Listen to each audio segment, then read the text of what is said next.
Hello, everyone, and welcome to the online Causal Inference seminar. We are very happy today to welcome Dan McCaffrey from ETS,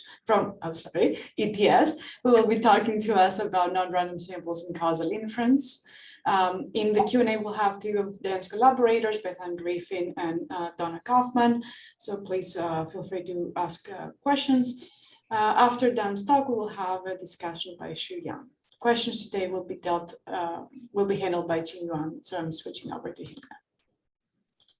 now. Thank you, Georgia. So in case you haven't used this feature before, so there's a Q&A box in Zoom. So there should be a tab on your screen, and you can use that box to type in any questions you have for Dan. Beth and Donna may answer the questions or defer that for Daniel to answer them live. So without further ado, I'll give the stage to Dan. Great. Feel free to share your screen. Yep. Okay, good. Oh, sorry. Okay, I was flipping through the slides right before this. Great. Hopefully you can all see this. If you're not seeing my slides, someone should jump in and tell me right away. I want to thank. You're not seeing it? No. Oh crap!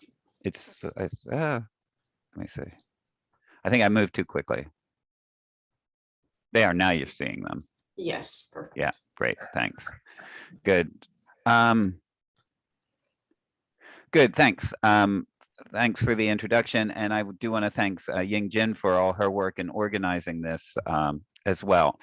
We don't have a lot of time, so I'll just jump right in. The basic idea here is, really looking at trying to do causal inference when we're dealing with samples that were not a random sample from the population.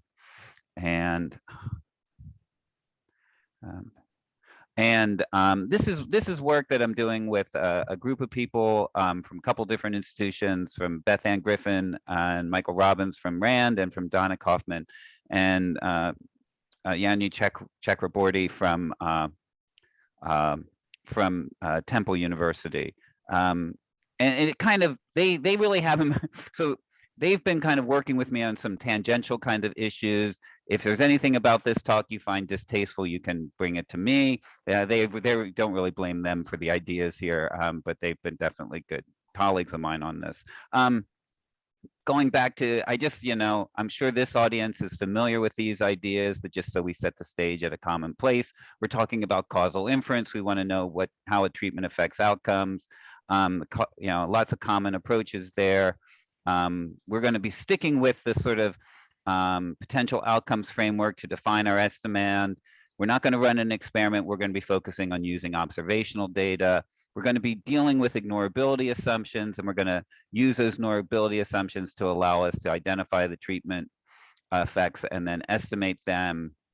And we're going to be focusing on propensity score weighting as opposed to the other methods that people use in this space. So, we're defining down the problem to a pretty simple one. And one of the key things here is that this is the general framework people use all the time in this space. But one of the things that I think goes unstated is that, you're starting with a random sample from the population of interest. And we're going to start today not from that perspective. We're going to be thinking about the cases where you don't have that, or you can't make that claim, or you can't sort of say, well, yeah, I didn't really start with a random sample, but I can assume that the sample I have is kind of representative of the sample I'm of interest in. We're working in places where we distinctly know we have a sample that isn't really going to be representative of the sample of the population we're interested in without some adjustment to the sample. So just a few things, just so we have some common notation. We're going to be dealing with a sample of N observations with treated and untreated individuals. We're going to have a treatment indicator. We're going to use A for the treatment indicator, 1 for the treated, 0 for the untreated or control. We use Y-obs for the observed outcome of interest. We're going to use X for a set of covariates. We may bring in some other sets of covariates.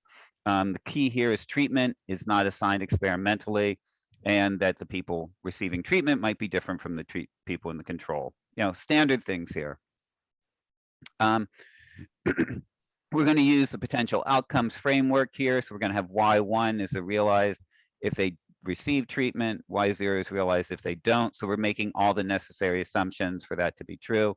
And we're going to define our treatment effect as Y1 minus Y0. And we're going to be focusing on the average treatment effect.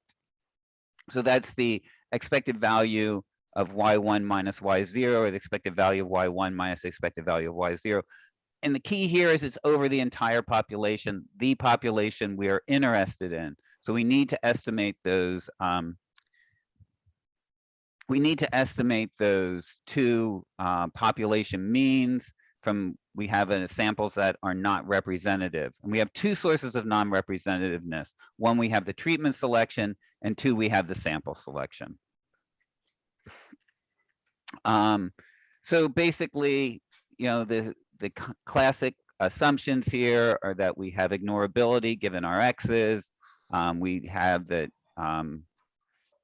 people common support so that everyone can be in treatment or control. We have the stable unit treatment value, as I alluded to before, and we have the propensity score. And we're going to consider using inverse probability of treatment weighting. So the weights are either 1 over the probability of treatment or 1 over the probability of control, depending whether you're in treatment or control.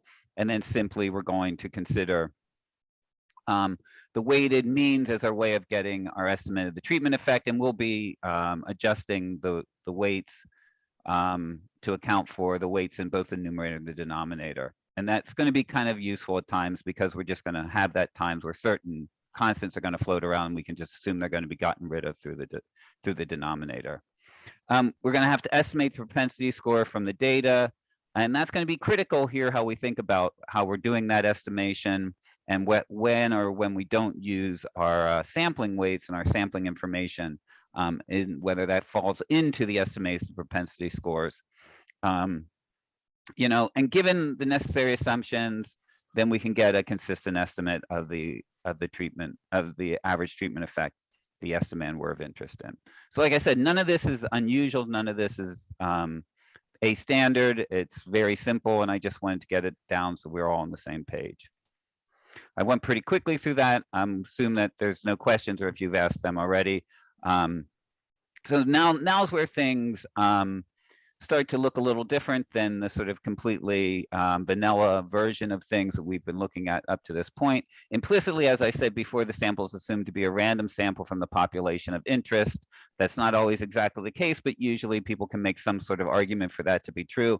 Like I said, we're considering a case where we have a non-random sample and we can't really make the argument that it's from the population of interest, you know, directly from the population of interest as a random sample from there. So that may occur when you have a probability survey sample. You know, a lot of, you know, large survey samples are taken. You know, people pay a lot of money for those, and people do a lot of analyses on those. And, you know, but then those are typically not random samples from the population. If you want to infer back to the whole US population for one of those samples, you must do some sort of adjustments to be able to make that inference typically. You may also have non-response, or you may have attrition. So you often, when there might be some non-response, you'll just only include the respondents. And again, then they wouldn't necessarily be a random sample from the entire population, even if you could otherwise argue it would be. And similarly with attrition, when people who start the study don't stick around for you to get the outcome information you want, lots of times the analysis will be conducted using the people who remain in the study. So again, you wind up with a sample that's not representative of the population. To account for that, we're going to introduce some additional notation. We're going to say Z is equal to 1 if someone's a member of the sample, and Z is equal otherwise. So we're kind of again assuming that everybody in the population has another value. We've already assumed everyone in the population has a potential outcomes. We're going to assume everybody in the population has a potential to be in the sample or not, even though we're only going to see the people in this sample. So everyone we see is going to have Z equal to 1, but we can conceive of the fact that people would be of both. We're also going to assume there's some covariates that we use, and we have sampling weights based on those covariates. For now, what we're going to assume is that those sampling weights are just 1 over the probability of being in the sample, given that you're U. Sometimes sampling weights, and we can discuss this, I think it's a valid thing to discuss. Often those sampling weights, if you're getting them from the sample company that, the organization that takes the sample, often those sampling weights will have more than just the original sample design weights, but we will assume that, basically they are roughly the probability of being in the sample, 1 over the probability of being in the sample. Okay. One key fact here is that sometimes you'll get the sampling weights, but we will not always have the U's in the data. And that might be important when we're thinking about various things about how we might, if you were actually going to be doing analysis, how you might be using those covariates in your analysis itself. Okay. So we have really 3 research questions that come about here, and these questions are really things that have been evolving around in the conversation. They're very practical, very applied questions that come up in this space. And basically, can we, the basic question is, can we even make an inference for the entire population? So, and basically, can we use the sampling weights to do that? Because, like I said, we may not even know, depending on how the sample is collected, we might not even know all the values of the U's. We may not be able to do the full analysis. So can we get by using the sampling weights? Then the second question really gets down to, if you have the weights, how do you use the weights in the context where we're doing inverse probability of treatment weighting? So should they be used to estimate the means of the potential outcomes, and should they be used to estimate the propensity scores? So there's really 2 places where we might use the weights. One is to estimate propensity scores, and the second is, once we have those propensity scores, we might use those in conjunction with those. We might use the sampling weights in conjunction with those to decide how we're going to actually get around to modeling our outcomes. So the question is, how can we do this, and where do we do it if we're using those weights? There's literature on this. It's been around for a while, some of this literature, and in some ways it's really not particularly clear literature. And not only, I think, even more than the literature itself, there's a kind of folklore around it that I think is kind of murky. And there's people who continue to study it by doing simulations to test out where you should and shouldn't use sampling weights. And there's no clear picture. So early things by Zanuto and all suggested you should use they were doing stratification rather than weighting. They said you shouldn't use the weights when you're estimating the propensity scores.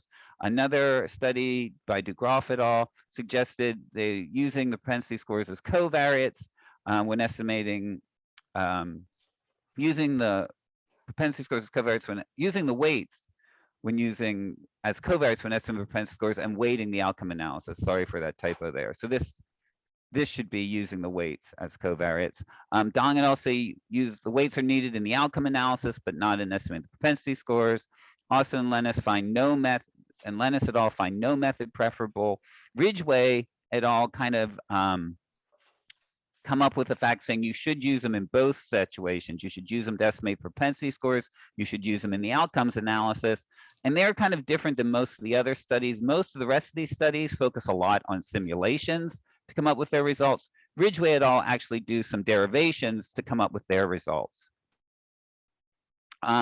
They consider treatment on the treated, but I'm going to sort of take their same approach and apply it to ATE. So I'm not recreating exactly what they did, but I'm creating the spirit of what they did, very, very specifically to what they did.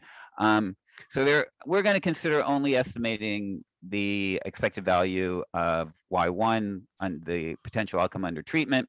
The same thing would be under control.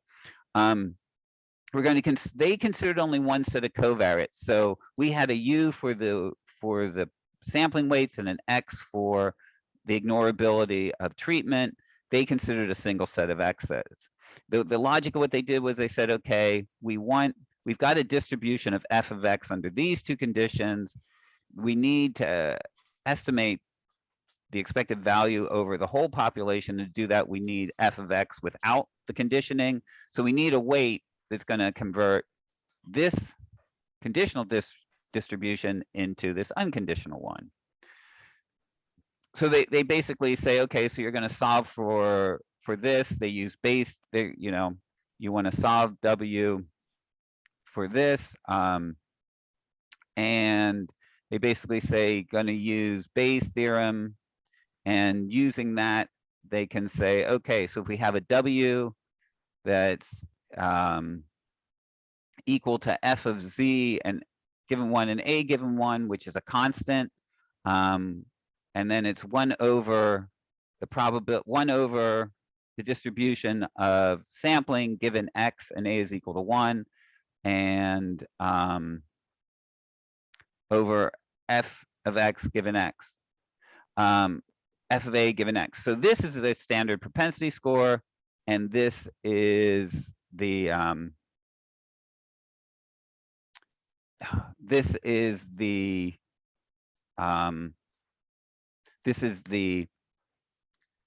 the sampling weight. And I realized here that I have an error here, that this shouldn't be there. I thought I'd fixed that. So basically, this is the sampling weight. Right, no, this is right. They have this, this is the sampling weight, and the IPTW weight is this, as I said before. And, but this is, they want f of a given x is the probability of the population, but not the sample. So they, what you have here is you have the sampling weight, which we're given, but a is in their sampling weight, and then they have the propensity score, which is the general propensity score for the entire population. What's not in here is a z is equal to 1. So their conclusion is that you want to estimate the propensity scores. If you want to estimate those for the population, you need to weight them, and then you're going to use the sampling weight. So their argument is you want to combine both the sampling weight and the propensity score weight estimated with the sampling weight. I'm going to show an alternative derivation for that. And the reason I show this is I want to point out something, that their calculation is quite fine in showing what you need to do to deal with the x's, but they don't deal with the fact that I think is an important component of this, and something you have to think about as we go through this because of the trickiness of conditional distributions. Basically, you know, if you really want to show how this all works, it really gets down to sort of working through an integration, working through these integrals, and showing that the ignorability assumptions are going to let you cancel things out here, and so you can get down to showing that this expected value is going to be equal to what this weighted expectation is going to be equal to the population mean. But to do that, you have to do two things. You have to get rid of this conditional distribution, which Ridgway et al. Do. But then you also have to deal with the fact that you have to get rid of these A's and Z's in this conditional density here. And the way we do this is we have our ignorability assumptions to make those go away. What's really critical is we have to think very carefully about what ignorability assumptions we have and what we're conditional on. Because in general, the conditional the fact that we have assumed ignorability, that y is independent of treatment given x, that doesn't necessarily mean it's going to be given z. It doesn't necessarily mean it's going to be given x and u and z. So we sometimes have to be very careful about thinking about those ignorability assumptions, which then will potentially can create some constraints on what we can do and what we can assume and how we can actually go about getting to where we need to go to show that we can actually get the estimates we want and the kind of ignorability assumptions we need to make. So implicit in their assumption was that you have to have an additional ignorability assumptions. You either have to assume that y is independent of treatment given x, but that's not sufficient. We also need the additional assumptions because we have a z floating around in there. So we have to assume that the potential outcomes are independent of sampling given x and a, which will then imply that it's independent of them jointly given x. Or we can assume that y obs is independent of treatment given x and a. So we can assume that the ignorability and sampling given x holds if we're also conditioning on a, and that will give us what we need. So, but we need to make one of these additional ignorability assumptions that we wouldn't have to make if we were only considering sampling, or we were only considering the estimating the treatment effects. But here we have to make some additional ignorability assumptions. And if we make those additional ignorability assumptions, we then can get down here where we have X and A and Z in this. We can get rid of Z. We now are down to where we can now have back to our classic propensity, propensity score analysis, our classic causal analysis assumptions. We now have the ignorability of treatment given just X. So we know we can take the A out of there, and now we can get the results we want. So the key here is that, as I was hopefully made clear in my presentation, that we have these additional ignorability assumptions. We have to work through those, and we have to be careful about those so that we can actually get down to the point where we get to things we're familiar with and can use our familiar ignorability assumptions to get the final results. So I wanted to test this as doing a simulation, and one of the key points of this whole talk is that simulations are going to give us results that aren't always going to line up with exactly what we get through our derivations. And I think we have to think carefully about how we interpret our derivations and also what we try and do with simulations. This is a pretty benign simulation. I'm going to simulate some normal covariates. It's a really simple model. I'm just kind of Y0 is equal to X plus some error that's independent of everything else. And then I'm just going to add make my potential outcome under treatment just my potential outcome under control plus an alpha, which is a random variable. So even if I have some heterogeneity in treatment, and so I don't have a constant treatment effect, but it's again independent of everything else. So the overall ATE is going to be equal to B delta, which I said equal to 1. And I make my probability of treatment given X just a simple logistic, again very simple, and my probability of being in the sample given X just a simple function again of X. And I made this set function with X in the steps here. I set this up so that I would have the proportions that I kind of wanted things to have in my sample. So that's where I came up with these numbers. So I designed it to be there and use step functions so it'd be easier to do some of the calculations and know I could create things sort of specifically rather than relying on things like integrating with a normal. Then I get my propensity scores. It's probably a treatment given X, and my sampling weights are just going to be the probability of sampling given X, and I'm going to have an overall weight that's just the product of those. I'm going to estimate my my estimated propensity scores. I'm going to use logistic regression with the sampling weights as recommended by Ridgway et al. And then, like I said before, use the form I said before for the estimate of the average treatment effect. So as we might expect, unweighted, things look bad. We have a lot of bias. I generated a really big sample, so I didn't have to do a lot of Monte Carlo replications. Basically, the sample's big enough. The sampling error here is small. So basically, if we're seeing things that aren't lining up with what they should be, it's basically indicating there's bias. So unweighted, clearly there's a problem. When we weight with both, there's not a problem. We seem to verify Ridgway's results with our simulation.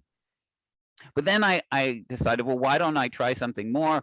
Why don't I actually just weight the outcome in this analysis? Given what I saw in Ridgway, I might have expected that things wouldn't work out so well. But in this case, they actually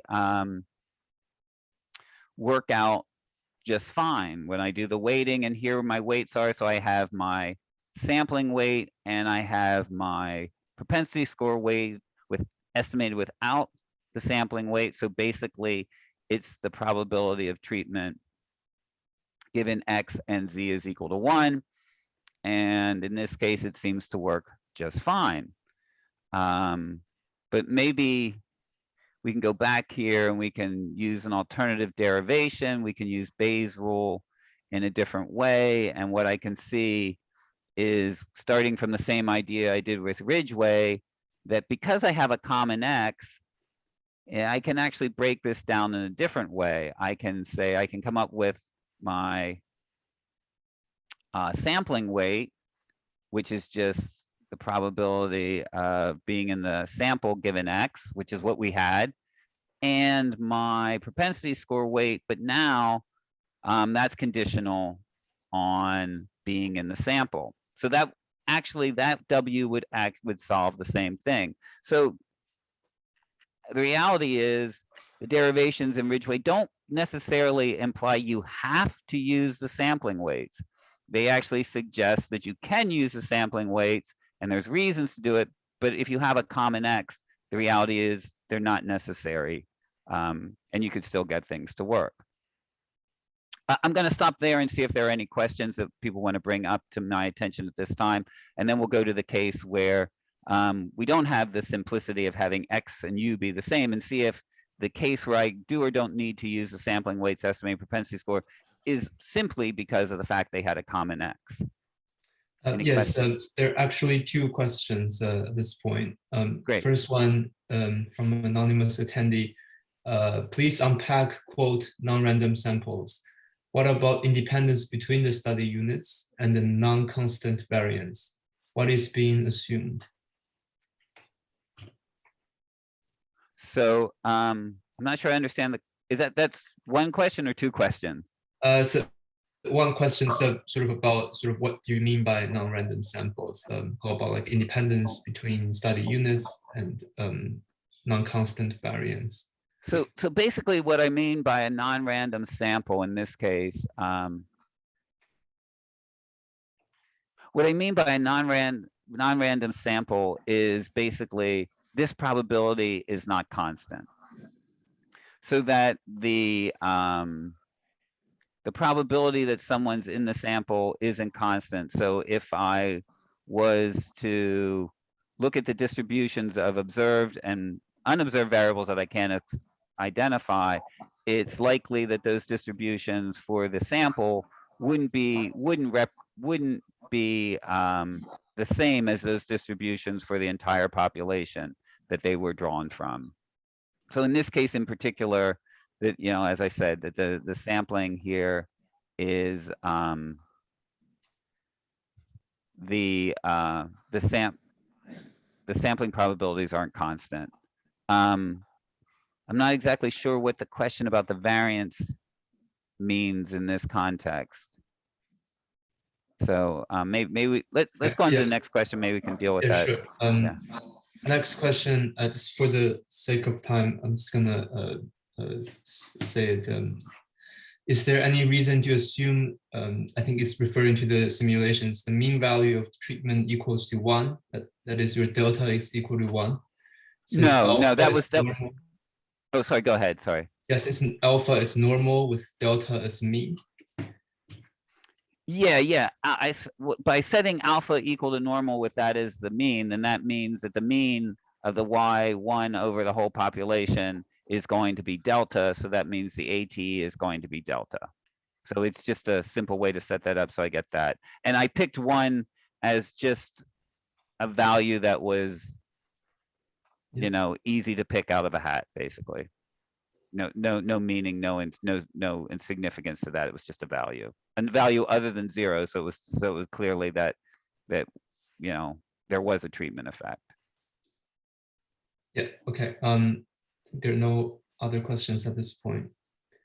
Yeah. And the key point of this simulation is really that, you know, basically the simulation itself can't really answer this question in some ways, or maybe it can, but you have to think a bit more carefully about what the simulation is doing. Great, thank you for those questions. And like I said, maybe at some other time we can get back to that first question because I didn't quite understand the whole points. So we're going to have a case where X is not equal to U. Sorry. Yeah, I just want to make sure. Case where X is not equal to U. And we need to come up with some ignorability assumptions. And I think what's really going to be critical is to identify these ignorability assumptions. So we're going to assume that our potential outcomes are independent of treatment given X. And we're going to assume in this case that all our observed data is independent of the sample given U. In classic, truly designed survey samples, that's a very defensible assumption, because basically in those cases, the sample is a random sample given U. So given U, effectively have a random sample. So you should be able to be pretty justified in making the assumption that anything you observe, and in fact, maybe things you don't observe, are going to be independent of the sampling given those given the sampling design variables. As people will point out, often in sample designs, they sort of also control for other things like non-response. In those cases, then this assumption becomes much more debatable. But in the classic case where you really only have the sample design, it would be pretty defensible. So that's a somewhat defensible assumption. The assumption does indicate, I think, something that's kind of important to note here is that this assumption that we have here also implies that y-obs is going to be independent of z given u, x, and a. So that's going to allow us potentially, like I said, remember, we have to be able to sort of, get back from conditional densities to unconditional densities. And we need to make assumptions about multiple conditioning. You can't just assume them. They don't follow through without additional assumptions. In this case, that additional assumption did work. A note, assumption 1 doesn't apply that you have independence of A given X and Z necessarily, which is what I've been saying. And also, as I said, U might not always be known. And we can't necessarily assume that X and U are the same. And so it's important, I think, not to make that our basic working assumption.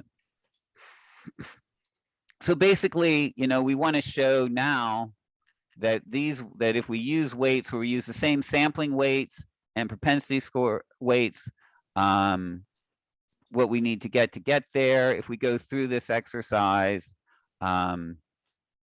we can see going through this kind of exercise that we have this constant which we can ignore, but we come up with f of a given z is equal to 1 in u, and f of z given u, which we have,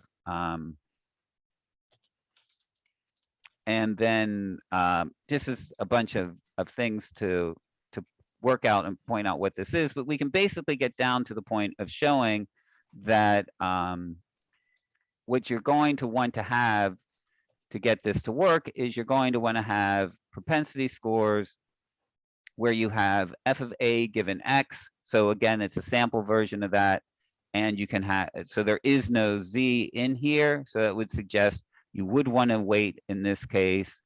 So we would want to have propensity scores estimated with sampling weights and the sampling weights as they were given, which would be f of z is equal to 1 given u. So now I want to test this with a simulation. It's a relatively similar situation, simulation that I've set up before, the same thing. I now make sure that my y0 is a function of x. I again have my independent heterogeneous treatment effects. I made my u, my distributions of probability of z given u discrete, and I made u discrete. Again, this was just for convenience to do what I'm going to do. The implications of this are not sensitive to that. It just made the simulations and the calculations easier to work. Two key features here on the models for A and Y0 include X and not U, and there are no interactions between A and X in the models. So we now estimate my propensity scores using logistic regression with the sampling weights, and we use our sampling weight. We use our propensity scores for the estimated probably 1 over inverse probability of treatment weighting as using the estimated propensity scores. And we have our sampling weights. We use the product. Same thing we did before. Again, the unweighted results don't look right. The weighted results look right.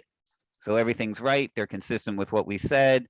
Again, I don't go to the alternative where I don't use the sampling weights, and I'm still getting things to line up and not getting any bias. But I just showed through my calculations, which I went through kind of quickly and hopefully not as cleanly as I would have hoped, but hopefully at least you'll trust me that the calculations show that the, demonstrated I should want to use sampling weights when I'm estimating my propensity scores, and I can't rely on the X's being the same X's to make that go away.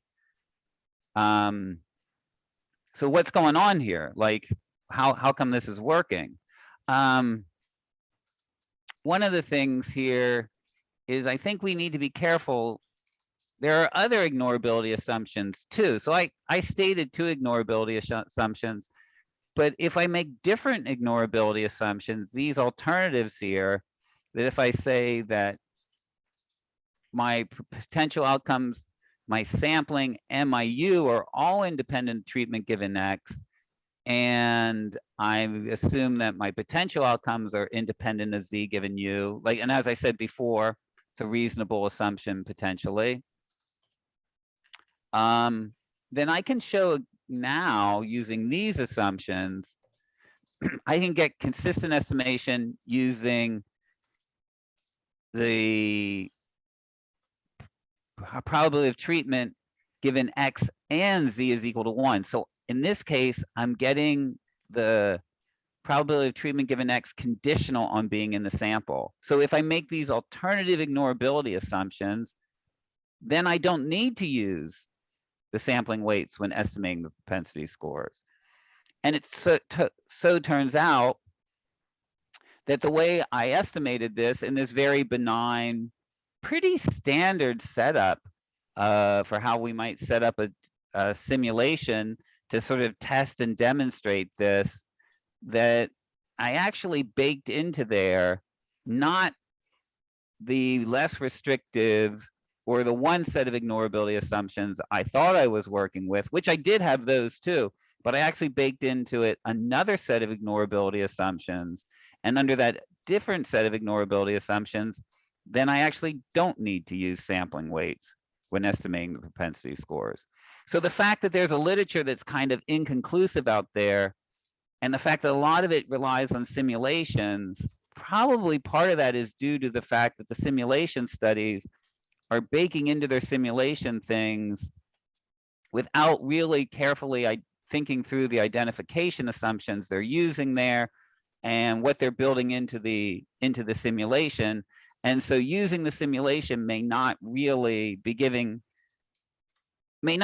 inconsistent with the theory, but may not really be telling you what you think you are, because this setup, which looks relatively benign, is not quite so benign as it looks, because it is actually, consistent with alternative ignorability assumptions, which allow alternative conclusions. That's just more details on things. I'm going to skip that. Then I went one step further, and what if I don't use sampling weights at all, And what turns out with the simulation study as I have, if I don't use sampling weights at all, then it winds up that I still get an estimate that seems to be consistent. I still seem to not be getting any bias. So, and it would also work if I only use sampling weights to estimate the propensity score. So what's going on here? Well, basically, there's another set of ignorability assumptions that would work here. And that is, I can assume that my potential outcomes are independent of treatment given I'm in the sample and the covariates, which if we go back and look at the way I generated the simulation, that's going to be true by the way I've made things independent.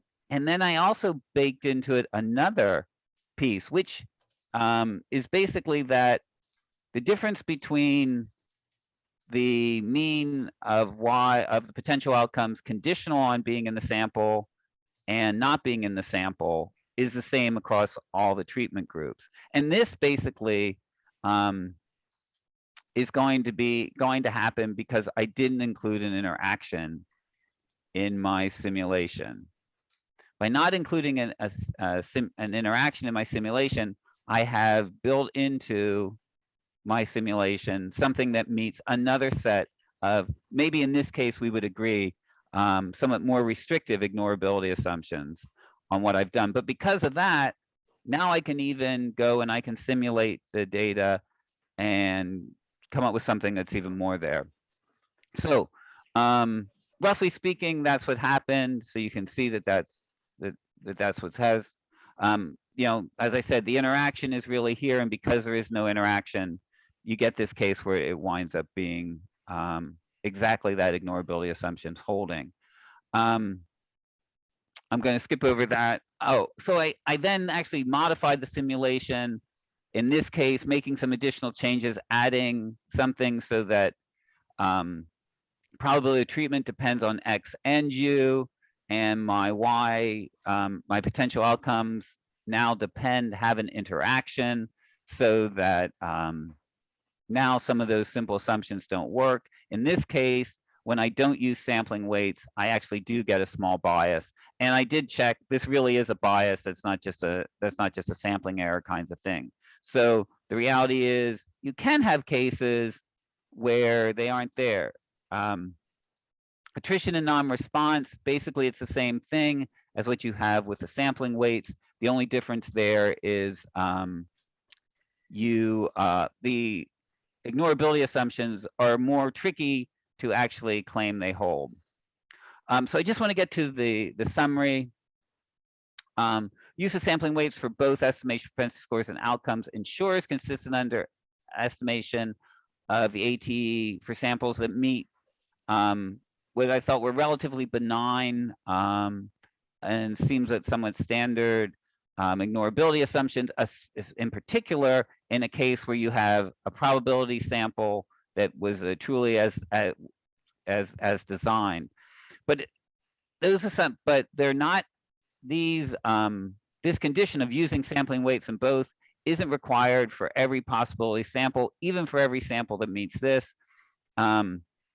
It's a possibly robust and maybe a sort of maximal way of trying to avoid bias, but it's not necessarily always going to be necessary, and it does come at a cost of potentially a loss of precision.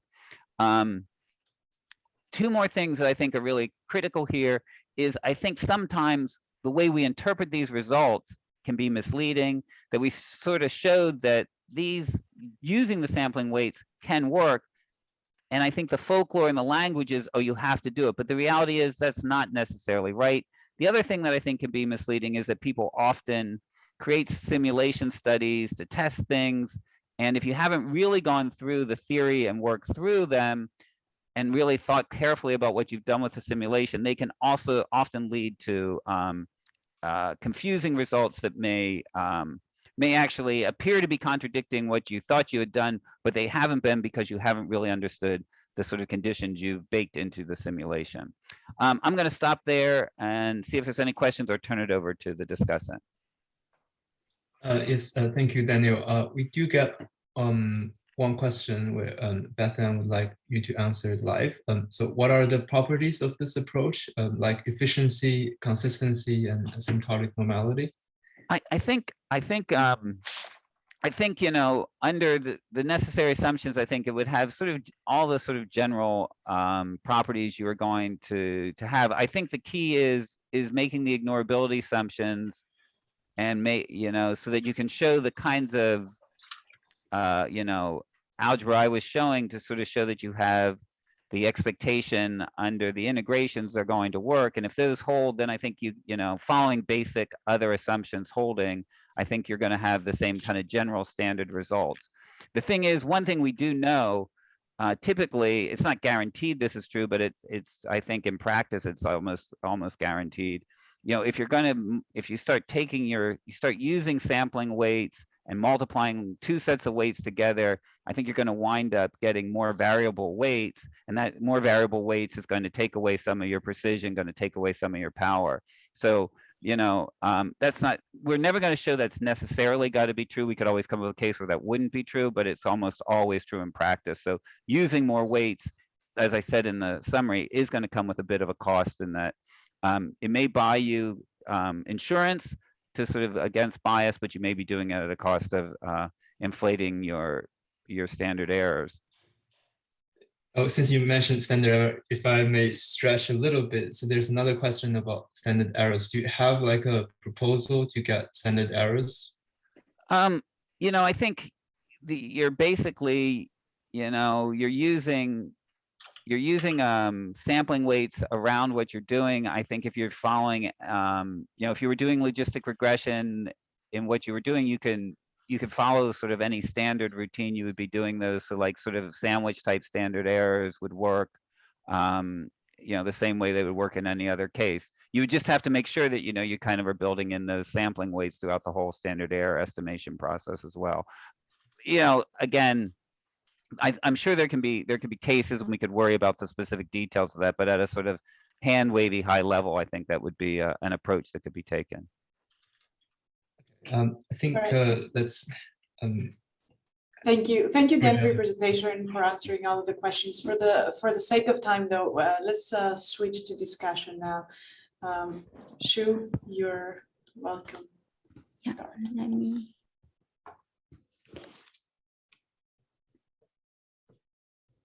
You can see the slides, right? Yes. Yep. Great. So thank you for having me. It is my great pleasure to be here to discuss the work by Dan McCaffrey on non-random samples and causal inference. My name is Shu Yang. I'm from NC State. And the slide is jointly prepared with Si Liu, a graduate student from NC State. So in the next 10 minutes or so, I will briefly talk about the importance of the topic, Dan's unique contribution, and also some gaps in the literature to tackle this problem. So Dan's topic actually is both timely and important, given that the survey data are becoming increasingly popular for causal inference with the aim to estimate the population average treatment effect. Take NHANES, for example. NHANES stands for the National Health and Nutrition Examination Survey, which is a publicly available survey data. According to Google Scholar, in the past decade, since 2010, these are the numbers of papers using NHANES for causal inference. Although the search may not be accurate, but the number reflects the popularity of using survey data for causal inference to some extent. And typically, causal inference methods assume the study sample at hand is a simple random sample from the target population, or treatment effect is homogeneous, so that estimating the sample average treatment effect is the same as estimating the population average treatment effect. But this is not true for non-random sample. For example, for complex survey data, and literature provides conflicting answers to the use of survey weight. Most of the solutions are ad hoc, and they use simulation studies to back up their claims. And the Dan's talk addresses this issue. One highlight of Dan's contribution is he offers transparent identification assumptions and also result. Dan suggested the incorporation of sampling weight in both deriving the propensity score and also in ATE estimation that should combine sampling weight and the propensity score weight. He also provides alternative assumptions on which sampling weight actually may not be needed in either step 1 or 2. Dan's framework actually follows this path. That is, you first have population with treatment assignment, and the sample is taken from the population with treatment assignment. Assuming the ignorability of treatment assignment hold at the population level, and it is well known that ATE can be identified based on this IPW formulation, right? Here, the expectation is taken with respect to population distribution of observed data. Now with the sample data, because we know the sampling weight. So the identification follows by inserting the design weighted sample indicator in the expectations. And you can see there are two places that involve sampling weight. And this is consistent with Dan's conclusion. So here, we need to use the sampling weight to estimate the population propensity score, not the sample propensity score. And also here, in ATE estimation, we also need to use the sampling weight. This is because each individual in the sample actually represents a different number of individuals in the population. But we can reverse the order of treatment assignment and sampling. That is, we first have a sample, and then the treatment assignment occurs after that. This is not uncommon, right? You can think about running an experiment or running a prospective observational studies. Then researchers first need to recruit a cohort of participants and then running the experiment. And in this case, it's more natural to think about the ignorability of treatment assignment that holds at the sample level. If the sampling mechanism is informative, the ignorability of treatment assignment may not hold at the population level. And the previous identification formula in this case may not apply. And the IPW estimator with weighted regression of the propensity score may still be biased for the ATE. So here, in this case, we actually need a very different strategy to identify and estimate the population ATE. So different pathways may require different thinking and also assumptions. So I would think it would be nice to think about how different frameworks differ and what is the advantage of use one formulation versus another. This issue actually is not new. I think it appears in the non-response literature. Non-response in surveys exhibit many of the same problems as seen here, and they are actually identical in mathematical sense. So we can just replace the treatment indicator by the sample response indicator, right? And the propensity score in this case is called response probability. And there's a historical debate about whether to use the sampling weight in deriving the response probability as well. And researchers have considered different pathways in this case. That is, in path one, we first have a complete sample, and then the sample unit may not respond. Or in the second path, we first have a census of non-response, and the sample is taken from the census with non-response. So again, different pathways require different thinking and different assumptions.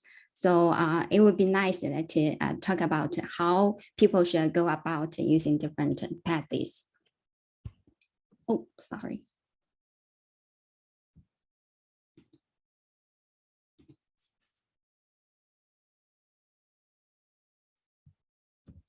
Here comes another thorny questions regarding the variance quantification or uncertainty quantification.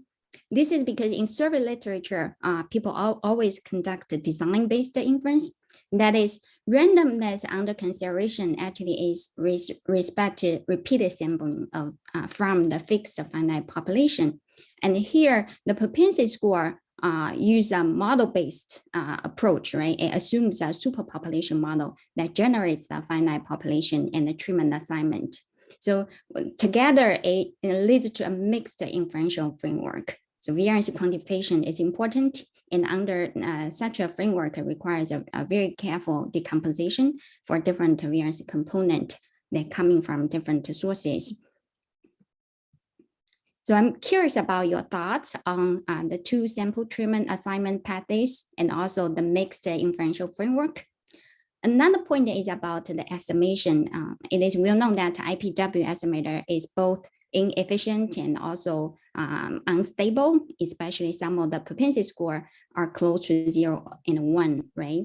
And improved estimation actually is desired. And the literature actually is a lack of guidance on efficient estimation under complex survey designs, such as multi-phase sampling, cluster sampling, so on, or under informative sampling. In this case, this is similar to missingness not at random case. And there are some papers deriving efficient estimator under missingness not at random. It is possible, but very difficult. I think that this gap needs to be filled. Another interesting point is, can we use the design weight differently other than weighting, right, to adjust for the selection bias? This is analogous to the use of propensity score. So it is known that the propensity score is a balancing score. So people have used the propensity score in weighting, in matching, in stratification, or even covariance adjustment. So can we use the design weight differently? Lastly, population causal inference from non-probability samples have attracted a lot of attention nowadays. Here, the sampling weight in addition is unknown. This is in sharp contrast to the survey probability samples where the design weight actually is known, right? The example I have in my mind is the randomized control trial samples. Usually the trial samples are believed to be a biased sample of the target real-world patient population. And because the inclusion or exclusion criteria and also the consensus, the patient consensus process, the sampling mechanism for the RCT trials are usually unknown. So here in this case, identification of population ATE relies on further assumptions or the existence of other external data sources for identification in order to back out to the sampling probability. So I'm curious about your thoughts on these issues. And here are some references. And thank you. I think this is a great and inspiring talk. Thank you, Stu, for your discussion. Dan, would you like to take a couple of minutes maybe and respond? Yeah. If I have a couple minutes, if I could get a minute to respond, I would like to. If you could put your questions back up, Shu, that would be really helpful. Sure. That was a really nice discussion. I thought you made some really excellent points and summarized them really nicely in your questions. I thought you hit on something really nicely where you showed that the question is, what's a more appropriate ignorability assumption? Should it be conditional on the sample or should it be conditional on the probability? Usually when people are thinking about it, they have the probability in their sort of frame of how they've originally thought about it. But the question is, where is it? Should it really be on the observed sample or with the population? And I think that's, I'm not sure even how to think about answering that, but I think that's a very important question to consider.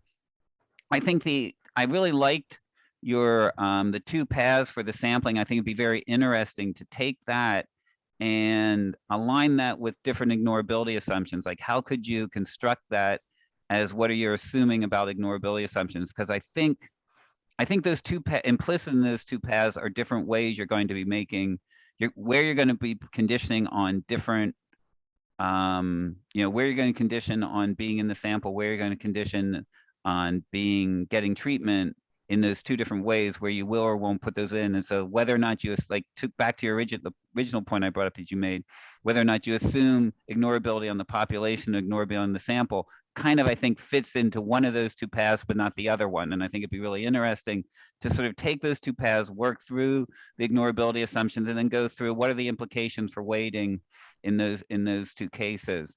The point about the mixed inferences, yes, you're right. I think I was very hand wavy across that whole thing. I think implicit in my mind is a sort of superpopulation model, but I think it's really important to sort of work that out in more explicit details if you're really going to get down to where this is more thorough investigation. I agree with the implicit. Yeah, the efficiency is something to really is a real issue with using these weights, and whether or not weighting is the appropriate way to go becomes a really important question. Yeah, and I think you made the last point, the design weight. Yeah, I think that we could think about how better to use that in different ways. And again, I was very much focused on this talk about using it in the way I did because there's people who are using that and kind of addressing that issue, but I think there is a broader one. And I think the last point you really made it exactly correctly. The bottom line comes down to you have to think very carefully about what are defensible assumptions once you get into those situations. But once you get to those making those assumptions, then it kind of at least in the sort of what you do in an applied case maybe not getting down to some of the theoretical details.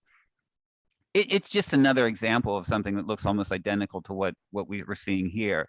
You know, you get back to a case where you're going to have something conditional and something is ignorable, and you can come up with propensity scores to sort of use in one way or another around those things, or other alternative ways of doing that kind of modeling around those things. But yeah, I really thought you came up with some very nice points, and I really, like I said, those the two paths would be a very good way, I think, of sort of embedding this and sort of giving another framework for going through these identification assumptions that might actually make it clearer or helpful, giving a context for it. Thank you. All right, thank you, Dan and Shu, for your presentation and your discussion, and for this interesting follow-up. Let me wrap up. Next week, we have Sander Beckers, and I'm not sure if I'm going to pronounce it correctly, from the University of Tübingen. Sander will be talking to us about causal sufficiency and actual causation. So I hope to see you all there. Thank you.